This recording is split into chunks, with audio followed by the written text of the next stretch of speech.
Hey, I'm JD Frost, and welcome to episode 2 of the Accountability Show. I appreciate you watching this.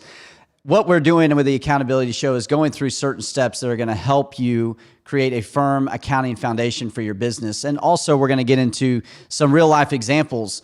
I want to remind you that when you watch this and you decide, hey, I want to be coached by JD, I want to learn more, I want to tell him about my specific situation, you're willing to get on video, I would love for you to comment below and let me know, because we can talk about this month's theme is entity formation, how to form entities, what you need to know about forming entities, and specifically, this episode is, why do you need to form an entity? What is the purpose?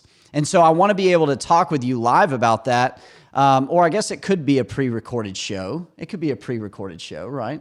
Yeah. So it doesn't have to be live. If you're a little worried about being live on Facebook or whatever, we can do it pre-recorded. And I'm going to talk to you about your specific situation, your company that you're thinking about forming, entities that you're wanting to form, and we'll be able to advise you on what to do for free. So this episode being about, why do we form entities? The main reason you form entities is for liability protection. That's the main reason that you do it. You want to create a business that has protection against any lawsuits, any accidents. You want to be able to protect your personal assets and keep them separate from your business assets and your business liabilities. Because what most entrepreneurs, and even I don't even realize this every day, how much risk we have, how much we are putting out there, how much money we have invested in our business, how much liability we have. And the key thing for you to understand is, it's not really the liability that you know, that you're aware of. It's the liability that you don't know. Us in the accounting world call this an unknown liability. This is something that you're not even aware of. You don't even know that it might happen. That's why you have insurance. And it's a great thing to have insurance. And some entrepreneurs, small business owners, choose to pick an entity that doesn't have liability coverage, liability protection, because they have insurance, an umbrella policy, something that's going to protect them against possible lawsuits, against possible accidents, unknown liabilities. And that's okay. That's just fine. You see a lot of people form general partnerships so they don't have to file state tax returns, and they have an umbrella coverage for that asset that's inside that. But most people, and most of the time, I'm going to advise you to create an entity if you have a business. You need to create an entity if you have real estate. You need to create an entity. Oh, I get this question all the time. Hey, I've got 3 or 4 rental properties. They're single family homes. Should I create an entity? Yes, you should. You should not own a home that is up for rent that you are leasing personally, because you never know what's going to happen at that house. You don't know who is going to lease that place, and if they're going to throw a party and somebody dies, who knows? I mean, it's an unknown liability. That's why you want to create an entity. Entrepreneurs, small business owners, we all have liabilities that we have no idea can come up at any point in time. And so the main reason why you want to form an entity is for that liability protection. The second reason that you want to form an entity is for tax purposes. Now, an LLC, an S-Corp, limited partnerships, they all have their specific tax implications. And the reason for forming an entity is to ensure that these things are taxed correctly. There are some entities that you form that have a more beneficial tax implication for you and your specific situation.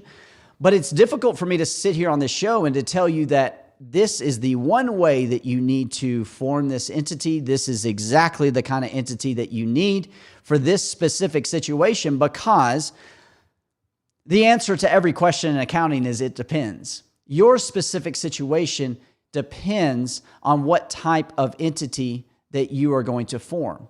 Now, what are those things that it depends on? I can tell you that.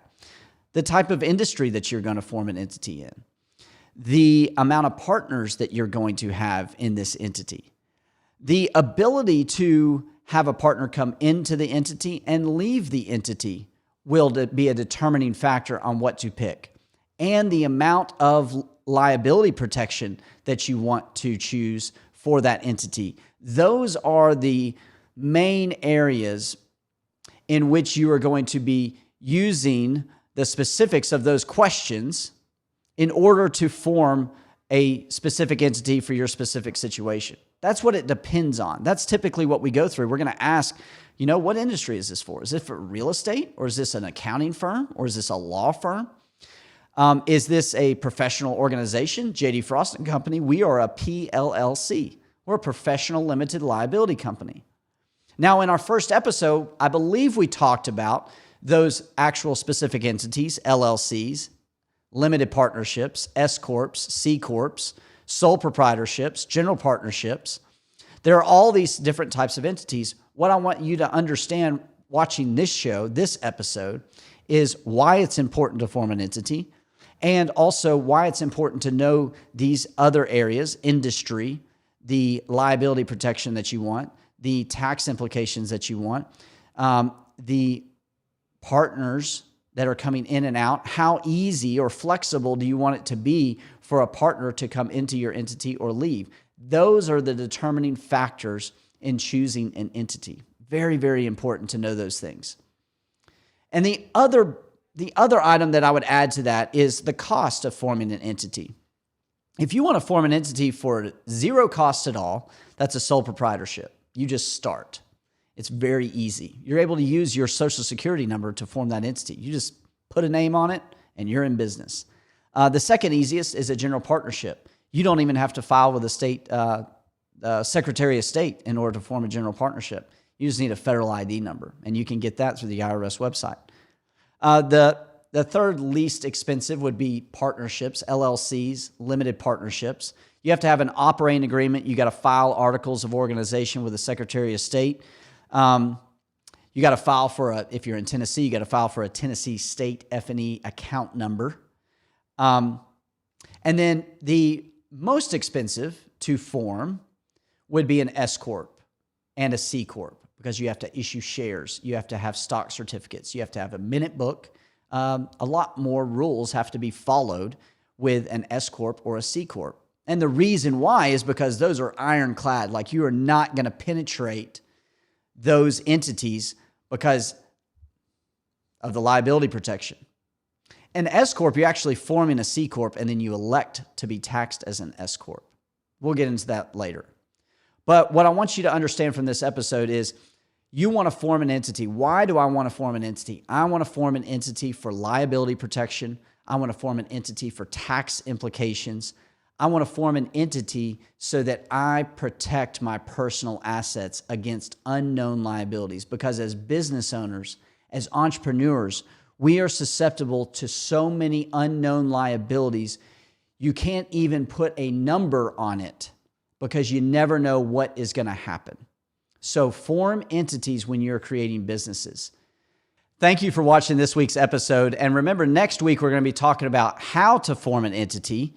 And also comment below if you want to be coached live on this. If you're forming entities or you're thinking about starting a business and you want to talk about this specific subject, comment below and we'll contact you and have you on the show.